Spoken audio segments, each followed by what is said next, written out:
या व्यतिरिक्त पशूंना होणाऱ्या विषबाधेमध्ये प्रमुख अशी आहे ती म्हणजे युरियाची विषबाधा.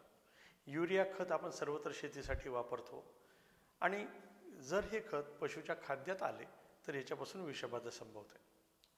पशुखाद्याची प्रत सुधारण्यासाठी युरियाचा वापर होतो, परंतु हे योग्य प्रमाणात वापरले गेले नाही तर यापासून विषबाधा संभवते. मांसपेशी थरथर कापणे, पोटदुखी, पशूच्या तोंडातून लाळ गळणे, फेस येणे, पोटफुगी, पशुला श्वास घेण्यास त्रास होणे, वारंवार लघवी करणे ही लक्षणे यात आढळतात. आणि ज्यावेळेस ही लक्षणे दिसत आहेत तेव्हा तात्काळ पशुवैद्यकाद्वारे या विषबाधेवर उपचार करावा.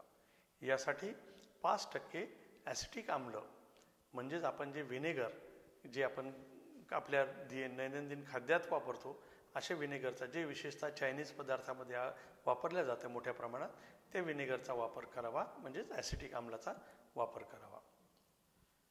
एक मोठ्या प्रमाणात आढळणारी विषबाधा म्हणजे कीटकनाशकांमुळे होणारी विषबाधा. आपल्या दैनंदिन जीवनात आपण अनेक कीटकनाशकांचा वापर करतो. पेरणीपूर्वी बियांवर रसायनांचा वापर केला जातो, जेणेकरून पेरलेलं बी म्हणजे जमिनीखालचे किडे त्याला खाऊ नयेत. पीक उत्पादन वाढावे यासाठी आपण कीटकनाशकांचा वापर करतो, त्यांच्यावर रोग येऊ नयेत म्हणून कीटकनाशक फवारतो. या व्यतिरिक्त अनेक कीटकनाशके हे ज्यावेळेस पशूच्या अंगावर गोचीड, गोमाशा यासारखे बाह्य परोपजीवी होतात त्यांच्या नायनाटासाठी देखील वापरले जातात आणि त्यांच्या पशूच्या अंगावर फवारण्यासाठी जातात. आपल्या घरात जेव्हा डास किंवा माशा आहेत त्याच्या निर्मूलनासाठी आपण काही घरात डास विरोधी औषधीचा वापर करतो. आणि हे सर्व प्रकारातले कीटकनाशक या प्रकारातले कुठलेही जर पशूच्या खाद्यात आले, पशूच्या संपर्कात आले तर यापासून पशूला विषबाधा होण्याची शक्यता असते. यामुळे अशा प्रकारचे कीटकनाशक वापरत असताना योग्य काळजी घेणे अत्यंत आवश्यक आहे. कीटकनाशकांची विषबाधा समजून घेताना सर्वात आधी पाहावं ते कीटकनाशके कुठल्या प्रकारचे असतात.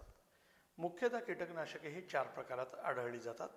ऑर्गॅनिक फॉस्फेट आणि कार्बामेट या प्रकारातील कीटकनाशके एका भागात असतात, तर सिंथेटिक पायरेथ्राइड आणि ऑर्गॅनिक क्लोरीन हे दुसऱ्या भागात असतात. म्हणजेच सिंथेटिक पायरेथ्राइड आणि ऑर्गॅनिक क्लोराईड ह्यामुळे नर्वशी संबंधित, मेंदूशी संबंधित, मज्जासंस्थेशी संबंधित अशी लक्षणे आढळतात.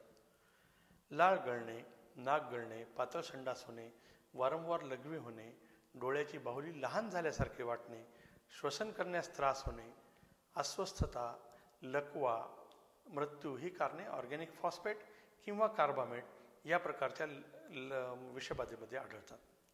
तर पशुला चक्रा येणे, पशु रागवल्यासारखे दिसणे, मांसपेशी थरथर कापणे, अचानक कुठलीही न दिसणाऱ्या गोष्टीवर पशुने धावून जाणे, म्हणजे पशुच्या समोर तर काहीच नाही पण त्याला असं वाटतंय इथे काहीतरी आहे आणि एकदम तो त्या वस्तूवर धावून जातो.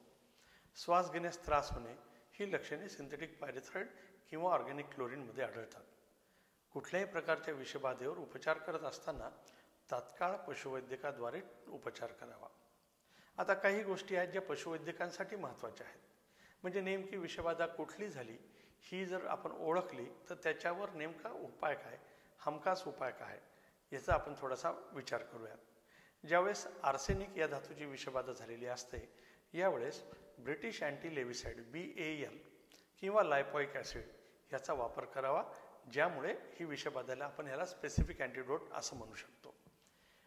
मर्क्युरी म्हणजेच पाऱ्याची विषबाधा असेल तर परत ब्रिटिश अँटीलेव्हिसाइड्स किंवा लायपॉइक ॲसिड याचाच वापर होतो. शिशाच्या विषबाधेमध्ये EDTA वापर केला जातो. हे एक स्पेसिफिक अँटीडोट EDTA आहे. तांब्याच्या विषबाधेमध्ये मॉलिब्डेनमचा वापर होतो, अमोनियम मॉलिब्डेनेट वापरला जातो किंवा सोडियम सल्फेट या दोन्हीचा वापर होतो. तर मॉलिब्डेनमच्या विषबाधेमध्ये कॉपर सल्फेटचा वापर होतो. फ्लोरीनमध्ये कॅल्शियम कार्बोनेटचा वापर खूप चांगला आढळतो. ज्यावेळेस नायट्रेट किंवा नायट्राईट यांची विषबाधा झालेली आहे अशा वेळेस मिथिलीन ब्ल्यू आणि ॲस्कॉर्बिक ॲसिड यांचा वापर खूप चांगला आढळतो, कारण हे त्याचे मिथिलीन ब्ल्यू हे त्याचं स्पेसिफिक अँटीडोट आहे. ऑक्झॅलेटची विषबाधेमध्ये डायकॅल्शियम फॉस्फेट DCP याचा वापर करावा. तर युरियामध्ये ॲसिटिक ॲसिडचा वापर करावा. ज्यावेळेस इन्सेक्टिसाइडची विषबाधा आहे अशा वेळेस ॲट्रोपिन सल्फेट किंवा जे स्पेसिफिक ऑक्झिम्स आहेत 2-पॅम, डॅम, मिना, PAM, DAM, MINA या प्रकारचा कार्बामेटमध्ये वापर करू शकतो किंवा ॲट्रोपिन सल्फेट करू शकतो. रोडेंटिसाइड्समध्ये व्हिटॅमिन Kचा वापर करावा. झिंक फॉस्फाईडची ज्यावेळेस विषबाधा होते, कारण झिंक फॉस्फाईड हे आपण उंदरांना मारण्यासाठी वापरतो, पण ते जर चुकून पशुच्या खाद्यात आलं तर अशा वेळेस कॅल्शियम बोरोग्लुकोनेटचा वापर अगदी चांगला आढळतो. हायड्रोसायनिक ॲसिड, जसं आता आपण पाहिलं की ज्वारीचे जे लहान म्हणजे कमी उंचीच्या ज्वारीमुळे जी विषबाधा झाली आहे, यामध्ये सोडियम थायोसल्फेट आणि सोडियम नायट्राईट ह्याचा वापर होतो. तर ज्यावेळेस एखादा सर्पदंश आहे अशा वेळेस PVASV पॉलीव्हॅलंट अँटीस्नेक वेनम म्हणजे सर्पदंशाच्या विरोधात काम करणारं एक स्पेसिफिक औषध आहे, जे सर्पाच्या विषापासूनच तयार केलेलं असतं, त्याचा वापर करावा. तर ही झाली काही विषबाधेबद्दलची माहिती आणि पशुवैद्यकांसाठी ह्या विषबाधेवर नेमका उपचार काय करावा ही माहिती. धन्यवाद.